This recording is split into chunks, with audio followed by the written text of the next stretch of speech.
మాజీ ముఖ్యమంత్రి కేసీఆర్ సార్ కన్నబిడ్డ కవిత madam bail కోసం సుప్రీంకోర్టుకు పోయింది కదా. ఇప్పుడు పెద్ద కోర్టు కూడా బెయిల్ విచారణను వాయిదా వేసిందట.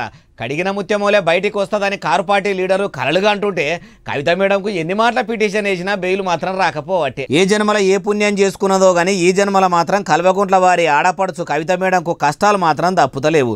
తాసిలు మొత్తం నెత్తి మీద పెద్దపీట వేసుకొని కూసున్నట్టు శని మొత్తం ఆమె బతుకుతోని చెండాట ఆడుకుంటున్నట్టే అనిపిస్తున్నది. ఏ పాపపు గడియల్లా అరెస్ట్ అయ్యిందో గానీ ఆ లిక్కర్ స్కామ్ పుణ్యాన ఇప్పటికీ కూడా బయటకు రాకపోవట్టే. ఏ మాట కామాట చెప్పుకోవాలి. కవిత మేడంకి వచ్చిన కష్టం ఏ పగోనికి పాలకునికి కూడా రావద్దమ్మా. అసలే రావద్దు అంటే రావద్దు. కన్నబిడ్డ కోసం ఓ దిక్కు కేసీఆర్ సారు కారు పార్టీని కమలం పువ్వు పార్టీలా కలపాలని సిద్ధమైందని ఈ నడమల పుకార్లు షికారులు చేసినాయి. ఢిల్లీ లిక్కర్ స్కామ్ కేసులో అరెస్ట్ అయిన కేజ్రీవాల్ సార్కు కూడా 2-3 మాటల బెయిల్ వచ్చిందట. గానీ కవిత మేడం మాత్రం బెయిల్కు అర్హురాలే కాదు అనే కాడికి పోయిందంటే ఏంది? ఎన్ని పిటిషన్లు ఢిల్లీ హైకోర్టు కా నుంచి సుప్రీంకోర్టు దాకా పిటిషన్ల మీద పిటిషన్లు వేసినా గానీ వెంటనే కొట్టేసి పక్కకు వడేసుడుతోనే ఇన్ని నెలలు గడిచిపోయాయి. కటకటాల్లో ఊసలు లెక్క పెట్టుకుంటా, చిప్పకూడు తినుకుంటా, ఒయ్యలు మర్రేసుకుంటా, జపమాల దింపుకుంటా తీఆర్ జైల్లో తిప్పలు పడబట్టే.